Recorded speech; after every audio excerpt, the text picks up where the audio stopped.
साथियों, कार्बंकल्स हो, एडिसिपेलस हो या फिर मैलिग्नेंट अल्सर हो, किसी भी तरह का घाव जो कि सड़ने गलने जैसा देखने में लगने लगे, जब ये देख करके अपीयरेंस उसका इस तरह का हो जैसे कि गल रहा है घाव, तो उस तरह के घाव के लिए एकमात्र सबसे बेहतरीन मेडिसिन जो है, जो कि आर्सेनिक से लेकर के कार्बोनेमेलिस से लेकर के इचिनेसिया से लेकर के पाइरोजेनियम से लेकर के और भिन्न भिन्न दवाओं के लक्षणों को टच करता है, उनके सदृश है, मतलब उन सबके सिम्पटम्स को कैच करता है। और रिजल्ट के मामले में सड़ने गलने जैसा अपीयरेंस वाले घावों पर इसका जो है लाजवाब मतलब रिजल्ट है। आपको बस यूज करना है, आप यूज करेंगे आपको खुद पता चल जाएगा। तो चलिए साथियों, शुरू करते हैं।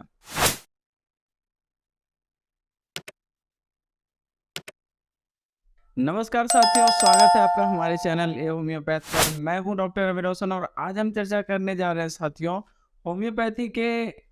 क्षेत्र में घावों पर काम करने वाली बहुत ज़्यादा महत्वपूर्ण मेडिसिन एंथ्रासिनम के बारे में। एंथ्रासिनम साथियों होम्योपैथ का वैसा मेडिसिन है जो जिसके बारे में कहा जाता है कि कार्बंकल्स हो, आपका एरिसिपेलस हो, आपका मैलिग्नेंट अल्सर हो, इन्फ्लेमेशन हो, सेप्टिसेमिया हो, किसी भी तरह का मतलब घाव है, वुंड है, तो फिर एंथ्रासिनम से बेहतर कोई दवा नहीं है, आप बिल्कुल यूज़ कर सकते हैं। सिम्पटम वाइज चलेंगे तो बेहतर होगा, इसमें कोई डाउट नहीं है। लेकिन अगर कोई दवा नहीं है और बात घाव की है, तो आप एंथ्रासिनम यूज़ किए करें। साथ में अगर साइलेसिया हो तो और बेहतर। साइलेसिया और एंथ्रासिनम दोनों का बहुत बेहतरीन रिजल्ट होता है एक साथ में।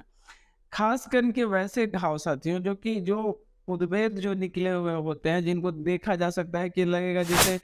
कैंसर जैसा घाव दिखने में लगे, सड़ रहा हो, गलने जैसा, सड़ने जैसा जो घाव हो जाता है। उस तरह का जो एक मतलब ऐसे भी मैलिग्नेंट अल्सर के लिए भी मतलब मैलिग्नेंट डिजेनरेशन जब किसी अल्सर में होना शुरू हो जाए, वो अपना बुरा स्थिति पकड़ने लगे, तो उस तरह के सभी तरह के घावों के लिए होम्योपैथ में सबसे बेहतरीन मेडिसिन अगर मैं आपसे कहूँ तो वो है दोस्तों एंथ्रासिनम। अब साथियों समझते हैं कि कार्बोनकल क्या है या फिर आपका कहें रिसिपियलस क्या है। तो साथियों कार्बोनकल रिसिपियलस या फिर मैलिग्नेंट अल्सर, तीनों में बस छोटा-छोटा डिफरेंस मैं आपसे शेयर करूँगा। जैसे कि अगर हम बात करें मैलिग्नेंट अल्सर की, तो मैलिग्नेंट अल्सर एक तरह का अल्सर यानी कि छोटा-सा फोड़ा जैसा निकल कर के कहीं और उसका वृहद रूप लेना शुरू कर देना, उसका बढ़ना शुरू कर देना, मतलब मैलिग्नेंसी उसमें आ जाता है और मैलिग्नेंट की तरह वो फ़ॉर्म होना शुरू हो जाता है, वो बढ़ते चला जाता है, वो डिजेनरेशन उसमें शुरू हो जाता है। तो उसको आप समझते हैं मैलिग्नेंट अल्सर के तौर पे।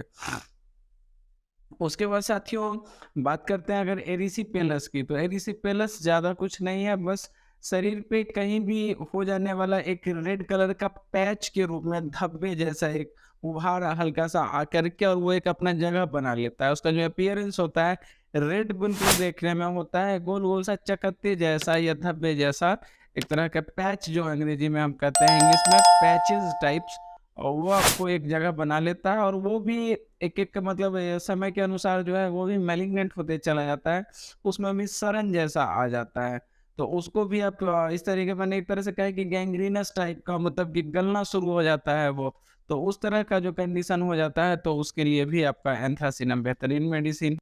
उसके बाद साथियों हमारा आ जाता है कार्बंकल। अब कार्बंकल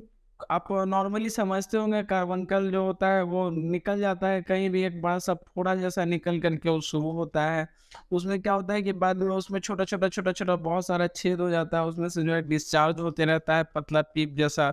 तो ये कार्बंकल होता है, इसमें भी ऐसा खैर करने के लिए तो कार्बंकल में बहुत अच्छा काम करता है एंथ्रासिनम। लेकिन ऐसा कहा जाता है कि अर्ली स्टेजेस में एंथ्रासिनम बहुत ही ज़्यादा बेहतर काम करता है। ऐसे अगर कार्बोनकल का कंडीशन है, बाकी अगर आपने सिम्प्टोमेटिक वाइज़ बाकी मेडिसिन दिए हैं और उतना ज़्यादा रिलीफ़ नहीं हो रहा है, यहाँ तक कि कार्बन एमिलिस से लेकर के आर्सेनिक तक सब आप यूज़ कर चुके हैं, फिर भी कोई प्रभाव अगर आपको नहीं देखने को मिल रहा है, तो फिर एंथ्रासिनम ही आपका अगला स्टेप होना चाहिए, जो आपको रिज़ल्ट देता ही देता है। दोस्तों अब यदि बात की जाए सिम्पटम वाइज़, तो कार्बंकल में अगर हम एंथ्रासिनम के कार्बंकल की बात कर रहे हैं, तो जलन जो होता है वो बहुत ज़्यादा देखने को मिलता है। जलन ऐसा होता है कि पेशेंट चाहता है कि कंटिन्यू हम उसमें ठंडा पानी डालते रहें या फिर ठंडे पानी में डुबा करके रखें, इस लेवल का जलन, बहुत ज़्यादा जलन होता है। हालाँकि आर्सेनिक आपके ज़हन में सबसे पहले आता है जब आप जलन समझते हैं, लेकिन जब आर्सेनिक से भी फ़ायदा ना मिले तो फिर क्या करें? तो उस कंडीशन में एंथ्रासिनम ही आपकी मेडिसिन हो सकती है। उसके बाद साथियों दूसरे अगर सिम्पटम की बात की जाए तो डिस्चार्ज जो भी होते हैं एंथ्रासिनम के, डिस्चार्ज जो भी होते हैं जैसे कि ब्लड डिस्चार्ज है, ब्लड डिस्चार्ज कहीं से भी होता है वो गाढ़ा काला-सा मतलब कोल तार जैसा मतलब अलकतरे जैसा जो एकदम काला-काला एकदम और डिस्चार्ज होता है और ऐसा कहा जाता है कि ब्लड कहीं से भी डिस्चार्ज होता है वो तुरंत जो है वो क्लॉट कर जाता है, बिल्कुल भी टाइम नहीं लेता और एकदम कोल तार जैसा काला-काला डिस्चार्ज होता है। ये एक इम्पोर्टेंट सिम्पटम हालाँकि है,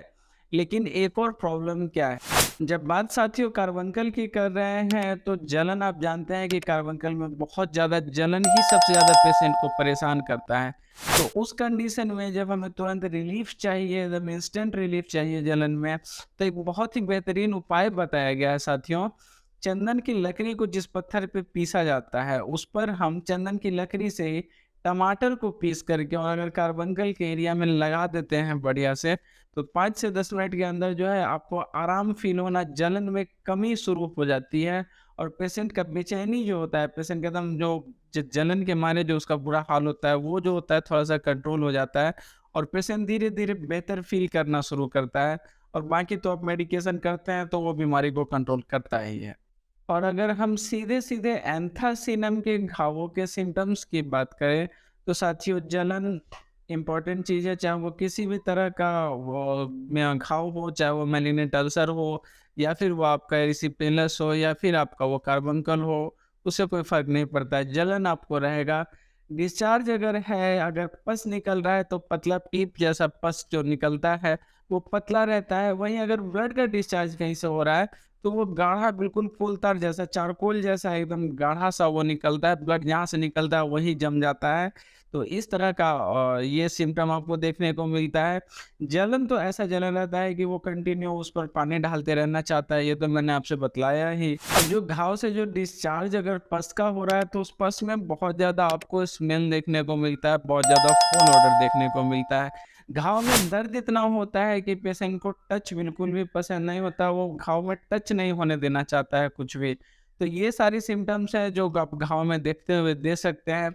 अपीयरेंस एंथ्रासिनम के मामले में सबसे ज़्यादा इम्पोर्टेंट फैक्टर है साथियों कि घाव सड़ा हुआ जैसा दिख रहा है, तो आप बिल्कुल समझें कि एंथ्रासिनम लाजवाब काम करके देता है, आपको इसमें कोई डाउट नहीं रखना है। उसके बाद साथियों हमें याद आती है एक मेडिसिन जिसके बारे में हमने प्रीवियस वीडियो में चर्चा किया है, कार्बोएनामेलिस। कार्बोएनामेलिस में जैसा कि मैंने बतलाया था कि कहीं भी किसी तरह के इन्फेक्शन की वजह से अगर कोई बुखार हो या कोई प्रॉब्लम हो रहा हो, तो वही सिम्पटम यहाँ भी उठ कर के आ जाता है, लेकिन इसमें थोड़ा-सा जो एक हम अलग चीज़ देखते हैं। वो क्या है कि आपका बुखार तो है कि चलो किसी का अगर गलत तरह का साँस आ रहा है, जैसे पायरोजीना में भी आपको देखने को मिलता है कि उसका अगर कोई फूल ऑर्डर जैसा उसका स्मेल है, ब्रीथ है, उसका अगर साँस वो लेता है, उससे गंदा सड़ा हुआ सा स्मेल आता है और वो स्मेल हाँ, सूँघ लेने की वजह से जो है हमें अलग से अगर बुखार लग जा रहा है या किसी तरह का कोई इन्फेक्शन, कोई बीमारी हो जा रहा है, तो हालाँकि पैरोजीनियम में भी ये सिम्पटम है और आपके एंथ्रासिनम में भी ये सिम्पटम है। लेकिन ऐसे अगर किसी भी तरह के जैसे कि किसी लाश को चीरते हुए अगर कट लग जा रहा है, किसी उससे किसी तरह का इन्फेक्शन हो जा रहा है और किसी तरह का घाव हो जा रहा है, उसमें भी एंथ्रासिनम काम करेगा। और किसी उस तरह के एरिया में मतलब लाशों के ढेर में, उस तरह के एरिया में, मोर्चरी में रहने की वजह से वहाँ का बदबू सूँघ-सूँघ करके अगर मतलब इंसान का तबीयत खराब हो जा रहा है, बीमार हो जा रहे हैं लोग, बहुत ज़्यादा बुखार चढ़ रहा है और ये घाव से भी ये भी एंथ्रासिनम के बारे में याद रखना है कि घाव के वजह से भी, घाव के दर्द के वजह से भी बुखार चढ़ना और साथ में किसी सेप्टिक फीवर को भी आप लेकर के चले, किसी तरह का सेप्टिकेमिया होकर के और घाव होना या किसी तरह का इन्फेक्शन होकर के घाव होना। तो ये कोई भी सिम्पटम जो है उसके लिए एंथ्रासिनम बहुत बेहतरीन मेडिसिन है। आप बिल्कुल ट्राई करके देखें। अगर हम बात करें साथियों इसके जानवरों पर प्रभाव की, तो जानवरों में एक एपिडेमिक के तौर पे एक टाइम में बहुत ज़्यादा फैला था और अभी भी कहीं-कभार इंडिया में ही कुछ ऐसी जगह है जहाँ पर ये अभी भी देखने को मिल जाता है। जानवरों में साथियों उनके स्प्लीन में जो है एक तरह का इन्फेक्शन हो जाता है, जो कि मिट्टी से फैलने वाले कुछ वायरसेस की वजह से होता है, जो कि मिट्टी में ही सालों तक जीवित रहते हैं, और वो उससे उसके वजह से उनको उनके अंदर वो इन्फेक्शन फैलता है, और जानवरों से इंसान में भी इन्फेक्शन फैल सकता है। जैसे भेड़ जो होते हैं, भेड़ों में भी वो इन्फेक्शन देखने को मिलता है आपको। वो एक तरह का एपिडेमिक है, और उसमें देखने को सिम्पटम क्या मिलता है कि उनके स्प्लीन पे अटैक होता है, और उनके बॉडी से अलग-अलग जगहों से, जैसे कि उनका नेज़ल एरिया जो है नाक से, या फिर आप देखिए वजाइनल या फिर एनल, किसी भी तरीके से ब्लड का डिस्चार्ज होना शुरू हो जाता है, और उसमें एक खास सिम्पटम देखने को मिलता है कि ब्लड का डिस्चार्ज होता है तो वो जमता नहीं है। आपने इंसान के केस में देखा है कि किसी भी तरह का घाव होता है और कहीं से भी ब्लड डिस्चार्ज होता है तो वो तुरंत जम जाता है, क्लॉट हो जाता है कोलतार जैसा। लेकिन जानवरों के केस में क्या होता है कि वो जमता नहीं है, ब्लड फ्लो होते रहता है, एकदम लाल जैसा एकदम चिकना ब्लड देखने को मिलता है आपको। और उसके लिए एंथ्रासिनम बहुत बेहतरीन मेडिसिन है। हालाँकि वैसे मैं आपको बतला दूँ कि एंथ्रासिनम वैसे भी एंथ्रेक्स के आपके पॉइज़न से बना हुआ मेडिसिन है, नोसोड के कैटेगरी में आता है। तो जब इस तरह का जो एंथ्रेक्स का ही बीमारी कहा जाता है इस बीमारी को, तो उस कंडीशन के लिए भी एंथ्रासिनम बहुत बेहतरीन मेडिसिन और बहुत बेहतर रिज़ल्ट आपको देखने को मिलता है। पोटेंसी की साथियों अगर हम बात करें, तो आप लोअर पोटेंसी 30 से आप यूज़ कर सकते हैं। आप 30 यूज़ करें, रिज़ल्ट अगर आपको मिलता है, अगर पॉज़िटिव रिज़ल्ट मिलता है, लगता है कि किसी मोमेंट पे जाकर के कि पोटेंसी बढ़ाने जैसा है, तो आप 200 तक दे सकते हैं। बिल्कुल यूज़ करें एंथ्रासिनम, और किसी भी तरह के घाव को जो भी आपको देखने में लगे कि सड़ा हुआ जैसा है, उसमें आपको एंथ्रासिनम आप यूज़ करें, आँख बंद करके, बिल्कुल काम करेगा। किसी तरह का कोई इसका साइड इफ़ेक्ट नहीं है, किसी तरह का कुछ घबराने जैसा नहीं है इसके बारे में कोई इन्फॉर्मेशन, तो आप बिल्कुल भी चिंता ना करें। और इसी तरह के इम्पोर्टेंट मेडिसिन्स को हिंदी में आसान भाषा में समझने के लिए आप हमारे चैनल को सब्सक्राइब करें। मिलते हैं साथियों अगले वीडियो में। धन्यवाद।